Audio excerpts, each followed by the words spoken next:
Hola, Lucio Rodríguez y hoy les voy a hablar sobre qué es el terrorismo. La época del terrorismo o del conflicto armado interno del Perú, denominado oficialmente por el Estado peruano como guerra o lucha contra el terrorismo, o pacificación nacional.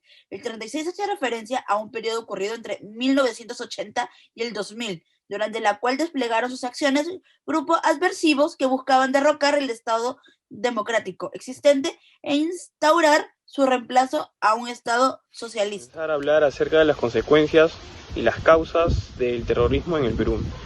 Primero, comenzando, Sendero Luminoso fue fundado por el profesor de filosofía Abimael Guzmán con una filosofía e ideología comunista maoísta. La causa directa del inicio del terrorismo para este grupo fue la oposición al dominio norteamericano, a la oligarquía y al latifundismo, donde ellos proponían hacer una reforma agraria con la unidad de todas las izquierdas y la formación de varios frentes de lucha con la clase obrera y los pobres del país, donde se crearía en sí un movimiento revolucionario. Estas clases se unieron a este movimiento por el olvido y la represión que tenían del Estado, sin tener importancia para ellos. Ahora hablemos de las consecuencias. Entre 1980 y el 2000, o sea, 20 años, entre Sendero Luminoso y el MRTA, la principal consecuencia fue la muerte de más de 22.000 personas. Además, dejó una reparación de más de 30.000 millones de dólares en el Perú. El terrorismo se inicia en el segundo gobierno de Belaúnde, en el periodo del 80 al 85.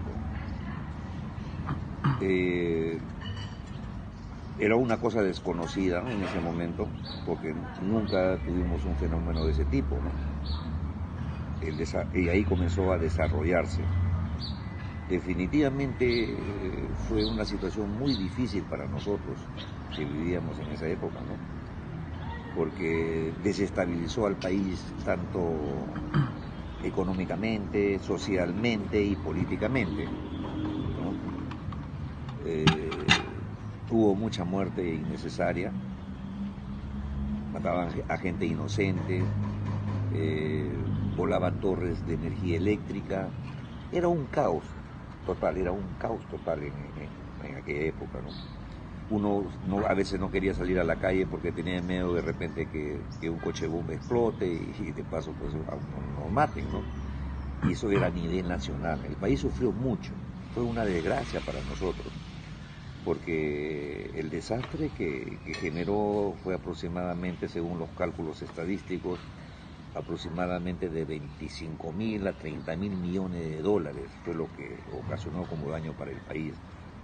Amén de las muertes innecesarias que sufrimos, gente inocente, ancianos, criaturas, mujeres, entraban a los pueblos de nuestra serranía y gente indefensa que vivía de la agricultura sanamente en su pueblo, y lo que hacían estos miserables era de matarlos, porque a veces no obedecían cosas que querían ellos, no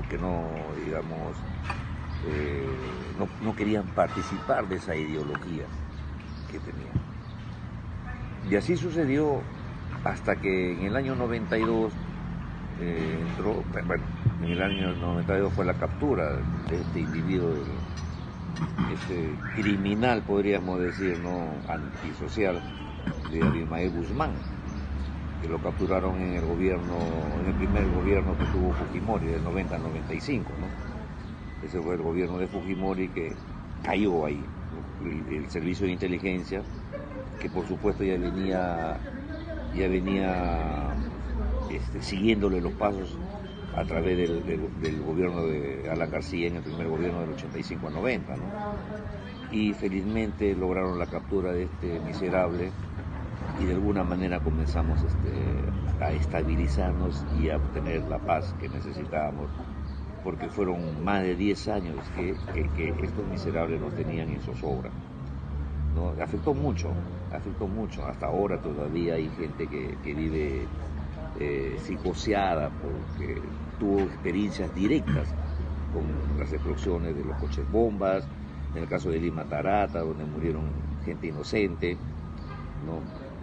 Y y hasta ahora ven pues de las entrevistas que hacen a estas personas afectadas por los coches bomba, ¿no? Gente mutilada, sin un brazo, sin una pierna, sin ver, ¿no? Inclusive hasta con nuestros policías de UDEX, de la unidad de desactivación de explosivos, por tratar de, digamos, de desactivar un coche bomba, a veces explotaba y se quedaba ciego, ¿no? O de repente moría en el acto. Okay. Tras ser un militar, ¿usted me podría indicar cómo el terrorismo afectó sus vidas? El terrorismo no solo me afectó a mí, sino afectó a todo el Estado peruano. Y surgió desde el año 1980, desde el segundo gobierno de Fernando Belaúnde Terry, hasta aproximadamente 1999.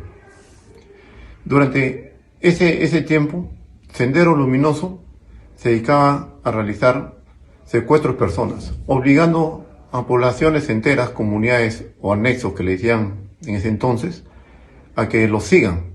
Aquel que se oponía a seguirlos, simplemente los mataban. Al ver esto, el resto de la población los seguía. También realizaban justicia popular. Consistía en matar a las autoridades de cada comunidad, pueblo, caserío o anexo, en la cual a las autoridades las hacían echarse en el piso y a uno de los pobladores designaban para que con un machete les corte el cuello. Si no lo hacían, a ese poblador le cortaban el cuello y designaban a otro. Al ver que lo mataban por no hacer caso a los terroristas, el nuevo poblador le cortaba el cuello y continuaba vivo. Asimismo, también en la ciudad, en la costa, acá en Lima, realizaban actos terroristas como coches bombas y hacían volar las torres de luz. Posteriormente, desde el año 2002 hasta la fecha, hubo la insurgencia del narcotráfico, en vista de que los terroristas, integrantes de Sendero Luminoso, procedían a dar seguridad, indicando de que ellos eran narcoterroristas.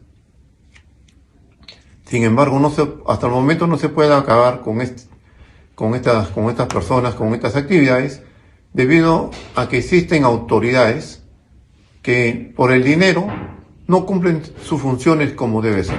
Si bien es cierto, hubo muchas formas en las que intentaron derrotar el terrorismo. Como ya hemos visto, definitivamente no fueron las más adecuadas, pues hubo muchas muertes de por medio, de inocentes, de niños. Eso podemos ver, por ejemplo, en el caso de La Cantuta y Barros Altos, ¿no? Que fue un atentado muy grave hacia ellos. Esto pasó por no investigar realmente quiénes estaban ahí y todo se salió de control.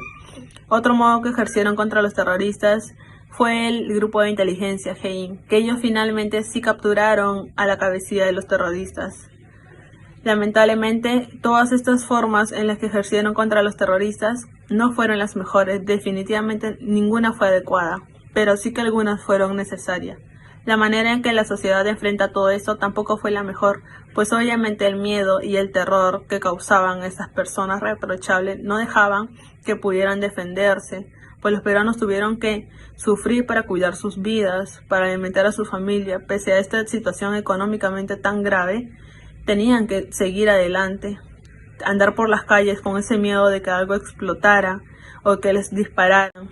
Si tuviéramos que plantear una solución a todo esto, definitivamente no hay muchas opciones, pues obviamente pondríamos prioridad la salud y el bienestar de las personas. Proteger al pueblo peruano es fundamental para un gobierno. Ellos deben de protegernos, de cuidarnos, ¿no? De evitar estos problemas. A comparación del gobierno de Alberto Fujimori, nosotros analizaríamos bien el caso e investigaríamos más y daríamos esa confianza de poner al mando a personas realmente responsables, ¿no? Que pudiesen afrontar esto de manera correcta, sin poner en peligro a los peruanos.